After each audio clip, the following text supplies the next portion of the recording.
வணக்கம். இன்றைய முக்கிய செய்திகள்.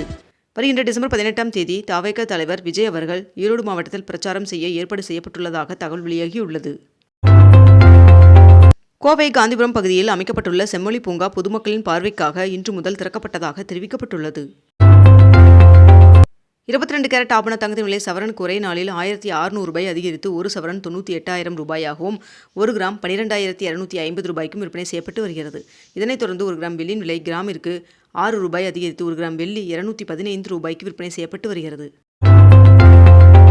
உள்நாட்டு உற்பத்தியில் 31 லட்சம் கோடி ரூபாய் மதிப்பீட்டில் தமிழ்நாடு 2வது இடத்தில் உள்ளதாக தெரிவிக்கப்பட்டுள்ளது.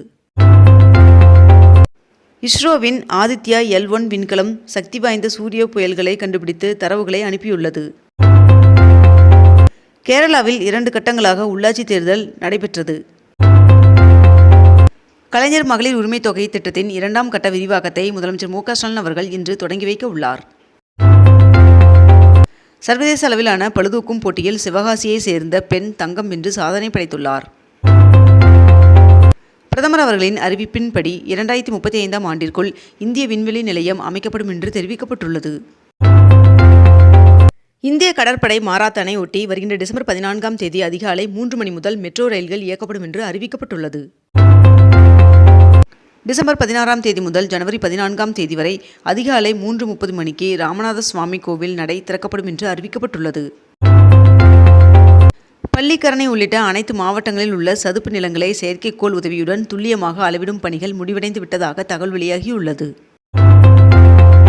தமிழகத்தில் வாக்காளர் சிறப்பு தீவிர திருத்த பணிக்கான படிவங்களை சமர்ப்பிப்பதற்கான காலக்கெடு மேலும் 3 நாட்களுக்கு நீட்டிக்கப்பட்டுள்ளது. ஆதார் பெயர் மாற்றத்திற்கான ஆவணமாக இனி பான் கார்டை தர முடியாது என்று இந்திய தனித்துவ அடையாள ஆணையம் அறிவித்துள்ளது.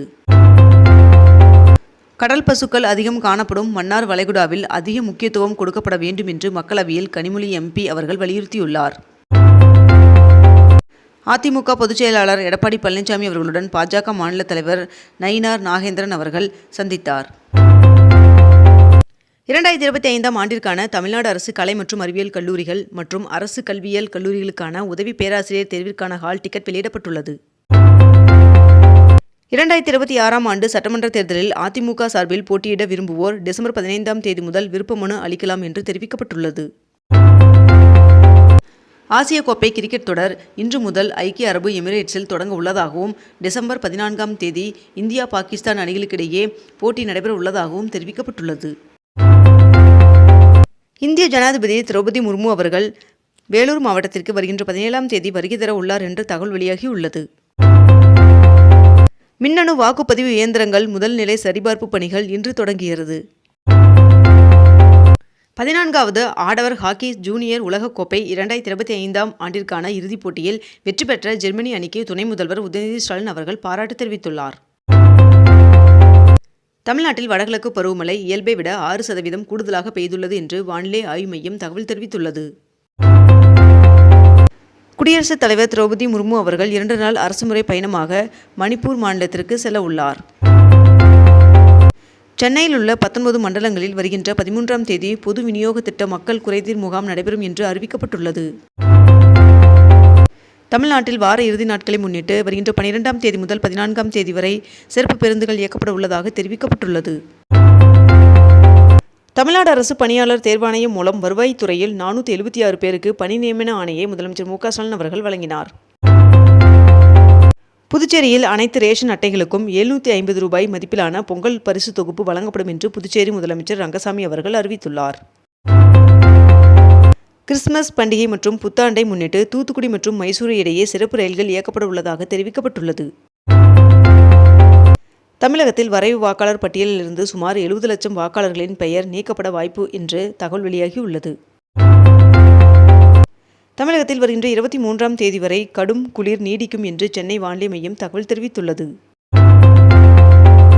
332 கோடி ரூபாய் மதிப்பீட்டில் கட்டப்பட உள்ள மேற்கூரை அமைப்புடன் கூடிய 10 நவீன நெல் சேமிப்பு வளாகங்களுக்கு முதலமைச்சர் மு.க. ஸ்டாலின் அவர்கள் அடிக்கல் நாட்டினார்.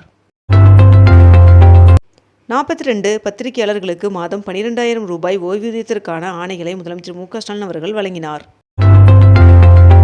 பொங்கல் பண்டிகையை கொண்டாட குடும்ப அட்டைகளுக்கு தமிழ்நாடு அரசு 5000 ரூபாய் தர வேண்டும் என்று அதிமுக பொதுக்குழு கூட்டத்தில் அதிமுக பொதுச் செயலாளர் எடப்பாடி பழனிசாமி அவர்கள் வலியுறுத்தியுள்ளார்.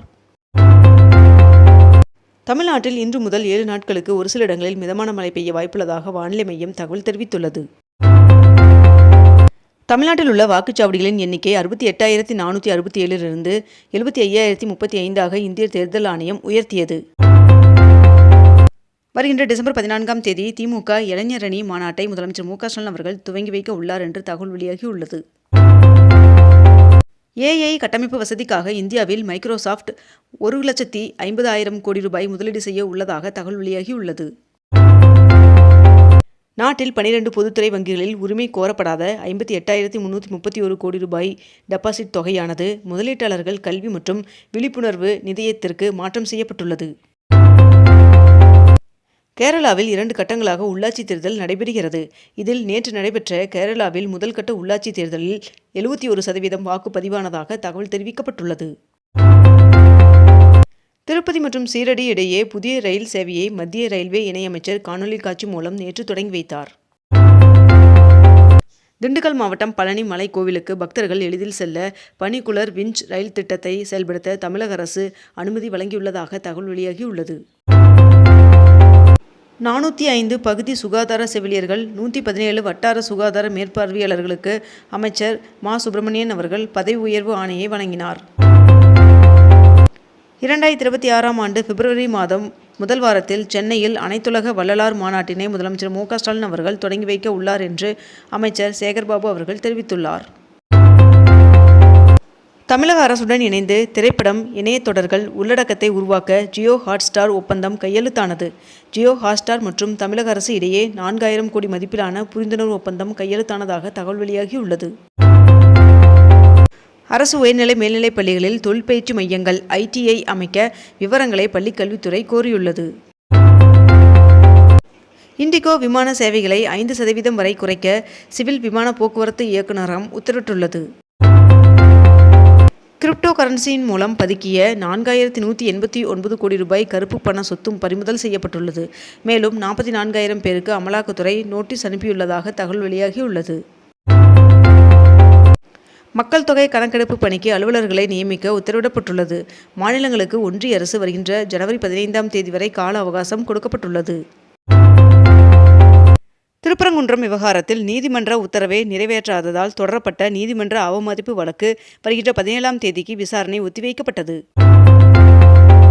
நெல்லையில் மேலும் ஒரு சிப்காட் தொழில் பூங்கா அமைக்க சுற்றுச்சூழல் அனுமதி கோரி சிப்காட் விண்ணப்பம் அளித்துள்ளது.